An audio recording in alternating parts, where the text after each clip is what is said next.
Welcome back to the deep dive. We have quite the stack on the table today. We certainly do. I spent the entire weekend just reading through these reports, these sociological studies, all the HUD data, and I have to be honest with you, I walked away looking at my own neighborhood, my own apartment complex, in a completely different light. It's one of those topics where you think you know the score, but then you peel back that first layer and you realize you were only seeing a tiny fraction of the picture. Well, that's the goal, isn't it? To take something that feels familiar, something that almost feels, normal, and actually look at the machinery underneath it all. Yeah. Because usually when we talk about housing, the conversation is so surface level. We talk about interest rates, we talk about location. Maybe we talk about, the paint color in the kitchen. Right. But today we are talking about access. We are talking about who gets in, who gets kept out, and maybe most disturbingly, and this was the part that really stuck with me, what happens to people once they are actually inside? We are talking about housing discrimination. It's a massive topic. And It's one of those things where if you were to just walk down the street and ask the average person to define housing discrimination, they'd probably give you a very specific, almost vintage cinematic answer. They have a picture in their head. Oh, absolutely. The slam door, the do not enter sign, the landlord shouting on the porch. It feels like a scene from a black and white movie or a history textbook about the 1960s. Exactly. And don't get me wrong, our sources show that definitely still happens. It's not gone. The slam door is real. It is not gone. But, and this is the key, what we're going to find out today is that if that is the only thing you are looking for, you are going to miss about 90% of what is actually happening in the housing market right now. The reality is so much more complex, so much more subtle, and frankly, just much more pervasive than just a single rude landlord.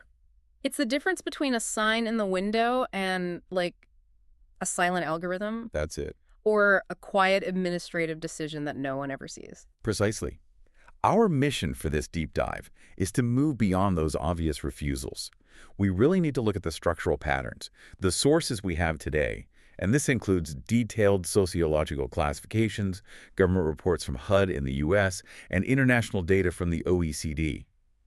They paint a picture of a system that dictates not just where people sleep at night, but how they accumulate wealth and what their economic trajectory looks like for their entire lives. It's the difference between just having a roof over your head and actually building a future. I think that's the stake we need to set right at the top here. Yes. This isn't just about comfort, it's about destiny in a way. It is. So we're going to look at the mechanisms of how this works, the how. We're going to look at the different types because, spoiler alert, it is not just about getting in the door. No. It happens once you're inside, too, which creates a sort of trap. And we have some data coming up later in the discussion regarding gender that I honestly found shocking. I had to read it 3 times to make sure I wasn't misinterpreting the charts.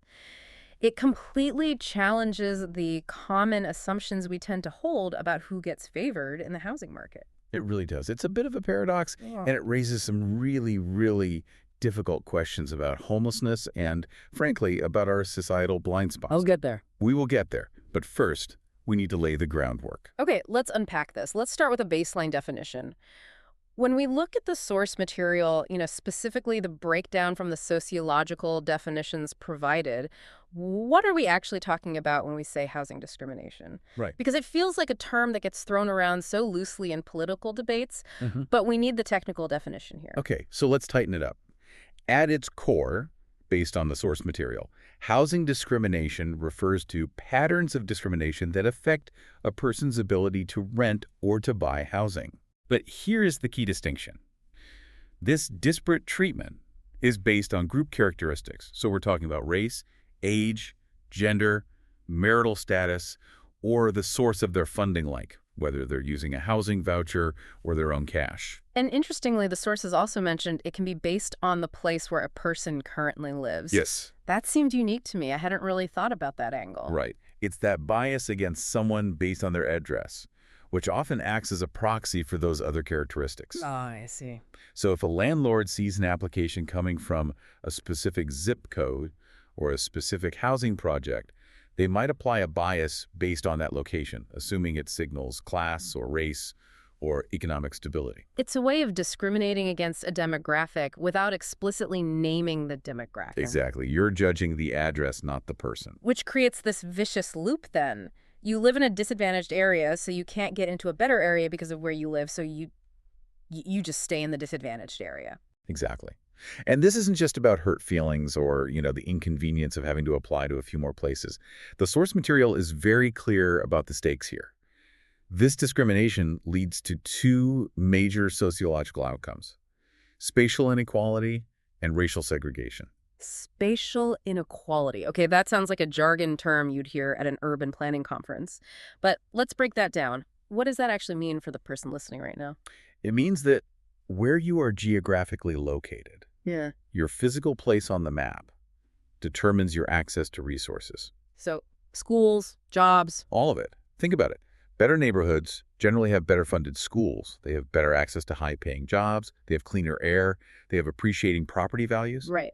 If discrimination sorts people into specific areas, if it creates segregation, it directly exacerbates wealth disparities. So if you're locked out of neighborhoods with appreciating property values or good schools or jobs, you aren't just losing a house. No. You're losing economic momentum. You're losing the ability to pass wealth on to your children. You're losing trajectory. It is about the trajectory of your life. It is the difference between buying a house that doubles in value over 10 years and buying a house that stagnates or even loses value. It's not just shelter, it's an asset class. And if you're barred from the good asset classes, you fall behind. You fall behind, period. So if the stakes are that high, we need to know who is manning the gates. Who are the people pulling the levers here? Who are the gatekeepers? Well, the most obvious one, and the one the sources identify as the primary actor, is the landlord, Makes sense. the owner. They hold what the text calls positional power. They have the scarce resource, the housing unit, and they have direct access to you. They're the ones who say yes or no. But they aren't the only ones, right? It feels like this system has to be bigger than just one guy with a set of keys. No. And this is where the web gets wider and more bureaucratic. You have real estate agents who decide which houses to show you and which ones to hide from you. You have insurance providers who decide which homes are insurable. And crucially, you have banking and lending institutions who decide who gets the capital to buy the home in the first place. Right, the money. All of these entities act as gatekeepers. It's like a chain link fence. If any one of those links, the bank, the insurer, the agent, decides to hold firm, you aren't getting through. Exactly. If the insurance provider refuses to insure a home for a specific type of family or in a specific neighborhood, well, the landlord might not rent to them, or the bank certainly won't finance them. So it's an ecosystem. It is an ecosystem of denial. A landlord might be perfectly willing to rent to you, but if the bank won't give you the loan or the insurance company redlines the block, you're still out. It really highlights how many hurdles there are. I mean, it's not a single sprint, it's an obstacle course. It is. And that brings us to the first major category of discrimination we need to discuss. The sociologists mentioned in our source material, Vincent Ricino, Diana Carafin, and Griff Tester, have a really useful way of classifying this to help us understand the mechanics. They split discrimination into two camps: exclusionary and non-exclusionary. Okay, let's start with exclusionary. This sounds like what it says on the tin. It is. It's pretty straightforward. Exclusionary discrimination involves actions that seek to prevent people from obtaining housing in the first place. So this is the getting in the door phase. Exactly. This is what stops you from becoming a tenant or an owner. And this is where we see the explicit stuff we touched on earlier. Yes. Explicit refusals. This includes things like harassment during the application process, verbal abuse, or proactive requests and advertising. Ads that might explicitly say no minorities or specify exactly who they do want, which effectively bans everyone else. Which, frankly, sounds like something from 50 years ago. I think most listeners would assume that kind of overt racism is illegal and therefore gone. Right. But the sources imply this is still a mechanism that exists. It absolutely exists, though often in more private channels or like whisper networks. But you are right, the laws have made that harder. So discrimination evolves. It has to. It gets smarter. It shifts to what the sources call the implicit or stealth tactics. And I think this is where it gets really interesting and really frustrating for the victim, because implicit discrimination is designed to be deniable. Right. It's the I'm not discriminating, I'm just conducting business defense. That's it. Give us some examples of what that looks like in the real world. Okay, so one major tactic is lying about availability. This is a classic. A landlord tells a specific applicant, "Oh, I'm so sorry that unit just got taken this morning. We haven't taken the sign down yet." Uh, But if a different applicant, someone from a different demographic group, maybe a different race, walked in 10 minutes later, suddenly that unit would be available again. that is so insidious because how would you know? You wouldn't. Unless you had a friend go in right after you, or unless you were part of some kind of sting operation, you just walk away thinking it was bad luck. You think, oh, I was too slow. Exactly. It gaslights the victim. It internalizes the failure. You don't leave angry at the system. You leave disappointed in your timing. Another implicit tactic is lying about rental qualification standards. This is where they move the goalposts. How does that work? Well, they might tell one person, okay, for this unit, you need a credit score of 800, 3 months rent up front, and 3 references. An impossible standard for most people. Right. They make the barrier so high that they know the person will likely fail or just walk away. Mhm.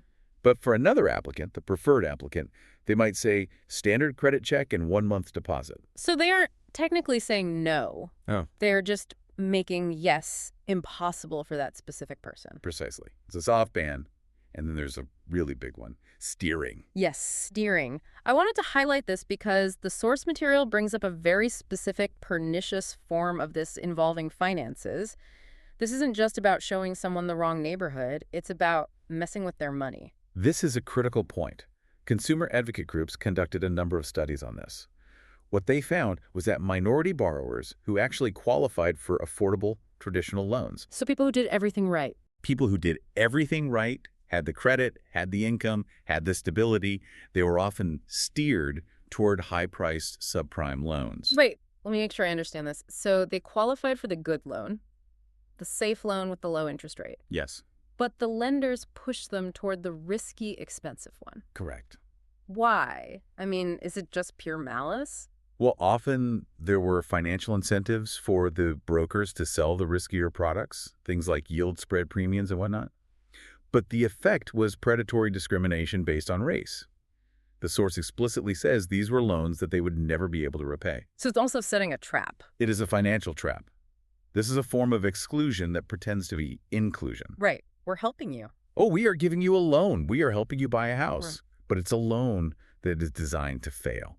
It leads to debt. It leads to foreclosure. It's not just denying housing. It's granting access on terms that guarantee you will lose that housing eventually. And presumably destroy your credit in the process, which makes it even harder to get housing next time. Of course. It's a machine that generates failure. It becomes a cycle. And we also have to mention insurance refusal here again. It's another key gate. Well. If you can't get insurance, you usually can't get a mortgage. Mm. So if an insurance company decides they don't want to underwrite in a certain neighborhood or for a certain demographic, that is an effective ban on ownership, even if the bank said yes and the seller said yes. It really just emphasizes how many hurdles there are. You have to clear the landlord, the bank, the insurance agent, and any one of them can trip you up. Mm-hmm. And that is just to get the keys. That is just exclusionary discrimination. Right. And that leads us to the second category. Which was a massive aha moment for me when I was reading the research, because I think most of us assume, once you sign the lease, once you have the keys in your hand and your boxes are in the living room, you won. You're in. You beat the system. You're safe. And that is such a dangerous assumption because discrimination doesn't stop at the threshold. This is what the researchers call non-exclusionary discrimination. So define that for us. What does that actually look like? Non-exclusionary discrimination refers to differential treatment, harassment, or the disparate application of terms and conditions for those who are already housed. Okay. It occurs within an established housing arrangement. So you are in, but you being treated differently than your neighbor. Exactly. And I would argue this can be psychologically worse in some ways. How so? Well, think about the power dynamic. If a landlord denies you at the door, you walk away, and maybe you never see them again. You're angry, sure, but you're free. Right. But in this case, as the text notes, the victim is legally bound to the home. You have signed a lease. You can't just walk away without a huge financial penalty. And you have regular, ongoing contact with the perpetrator. Right. This is the person who holds the keys to your apartment. You see them in the hall. You send them a check every single month. You are essentially trapped in a business relationship with someone who is discriminating against you. It creates a profound feeling of powerlessness, anxiety, and stress. You're trapped in a contract with someone who is actively mistreating you. It attacks your sense of safety in your own sanctuary. Let's run through the specific manifestations mentioned in the text. How does a landlord actually do this? Because again, they have to be somewhat careful not to be blatantly illegal, right? Sometimes. Yeah. But often it's in the gray areas. One common method is changing the terms of the deal, unfairly raising rent, but only for a select group. So everyone else's rent stays flat or goes up by a standard 2%, but yours suddenly goes up by 10%. They're trying to force you out. Exactly. Or privileges. The text mentioned things like using facilities after hours. Right. Like imagine you live in a complex with a gym or a pool. Exactly. The landlord might let some tenants use it whenever they want, maybe look the other way if they bring a guest or stay a little past closing time. But for the targeted tenant, they enforce the rules to the letter. Pool closed at 8:00 p.m. sharply. Show me your ID. Or they might be really lenient on pet policies for some, but crack down on others. It's the weaponization of the rule book. That is a perfect way to put it, yes. It's applying the rules selectively to make life uncomfortable. And then there's the maintenance issue. This one is brutal. The failure to provide equal access to services. The example given is deliberately delaying or completely foregoing repairs. Like a broken pipe. I can't imagine the stress of that. A broken pipe. Imagine you have a leak. It's damaging your stuff, it smells, it's causing mold. You call the landlord. If you are a favorite tenant, maybe the plumber's there in an hour. If you're being discriminated against, maybe they don't answer the phone. Maybe they say, we'll get to it next week. Maybe they blame you for the break. That's not just an inconvenience. That impacts your health. That impacts the livability of your home. It denies you the value of what you're paying for. You are paying full rent for a broken product. And then there is the more direct aggression. We have to talk about harassment and intimidation. And the sources mentioned that this isn't just the landlord's game, right? It's not just top-down. Correct. And this is important. While landlords are the main actors because of their positional power, neighbors play a significant role in non-exclusionary discrimination. So even without the institutional power to evict you, Even without that, neighbors can make your life a living hell. the text lists things like racial slurs, threats of violence, coercion. It creates an uneasy environment. That's the phrase the source uses, and I think it's almost an understatement. It's about safety and dignity. Yeah. If you are afraid to walk from your car to your front door because of a neighbor or because the landlord is harassing you, you don't really have a home. You just have a shelter that you're anxious to be in. And if the person doing the harassing is the landlord, someone in a position of authority, the victim feels completely stuck. Who do you call? The person attacking you is the person who owns a roof over your head. It strips away your agency completely. So we have exclusionary keeping you out and non-exclusionary making you miserable once you are in. That's the framework. Now, I want to pivot here because usually when we talk about housing discrimination, we have a certain set of assumptions about who the victims are and who the beneficiaries are. We tend to think about this largely in terms of race, which is obviously a huge, huge factor. It is the dominant factor in much of the literature, absolutely. But there is a segment in our source material regarding gender that really throws a wrench in the standard narrative. Honestly, it's surprising. It is. And we need to look at this data carefully because it challenges our assumptions about power and privilege in this specific context. So what are we looking at? We're talking about a meta-analysis conducted in 2018. This wasn't a small study. They looked at 25 correspondence studies across 15 OECD countries. And just to remind everyone, correspondence studies are where they send out fake applications to test the market, right? Yes, it's an audit study. They send out over 110,000 letters. They manipulate the name of the applicant to signal gender or ethnicity, but keep the income, the credit score, the job history, everything else identical. So it's the gold standard for testing discrimination. It is because it isolates the variable. So they send out a John and a Jane or a David and a Sarah with the exact same resume. What did they find regarding gender? Okay, so get this. They found that women are 30% more likely than men to be chosen for housing, all else being equal. 30%. 30. That is a massive margin. Usually in social science, you're looking for these tiny little variances. It is statistically huge. In the world of social science, a 30% preference is a landslide. It implies a significant structural preference for female tenants. So does this mean men are the only victims? Or that men are the primary victims of housing discrimination? I mean, how do we square that? Well, we have to be careful with the nuance here. It's not a zero-sum game. The expert analysis shows there's an interaction between sexism and racism. Okay. The text specifically says, and I'm quoting here, sexist discrimination is stronger against men of ethnic minorities.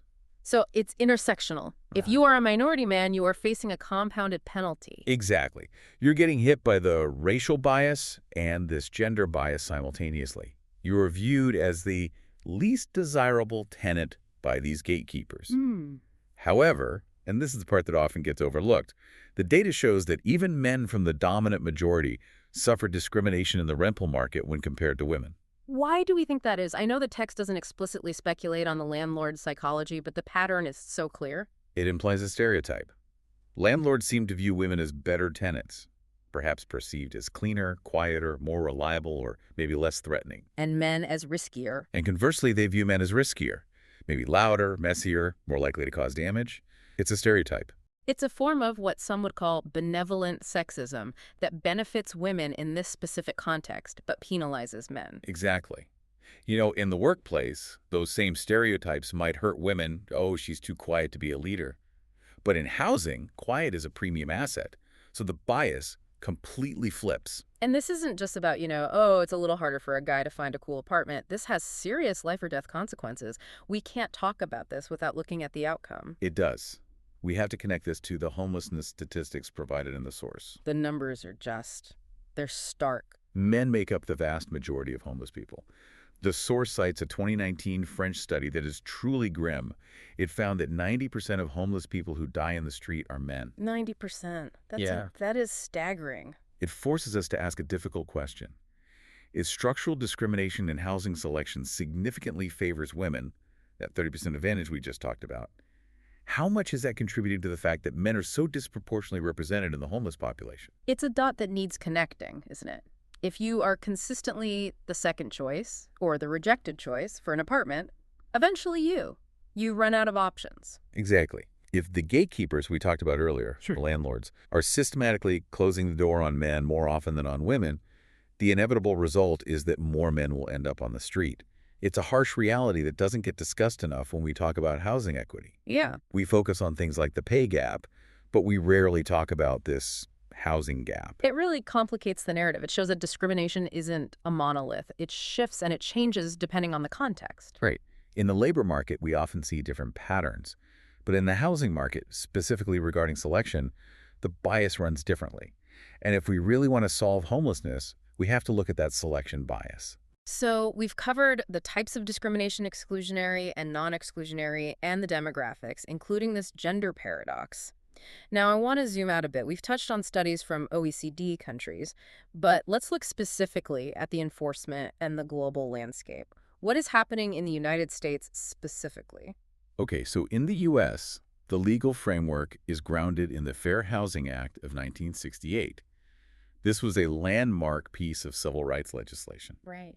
The agency responsible for enforcing this is the Office of Fair Housing and Equal Opportunity, which is part of HUD, the Department of Housing and Urban Development. So the laws are on the books. It is illegal to discriminate, but does that mean it's fixed? Far from it. And this goes right back to what we said at the beginning about the slamming door changing shape.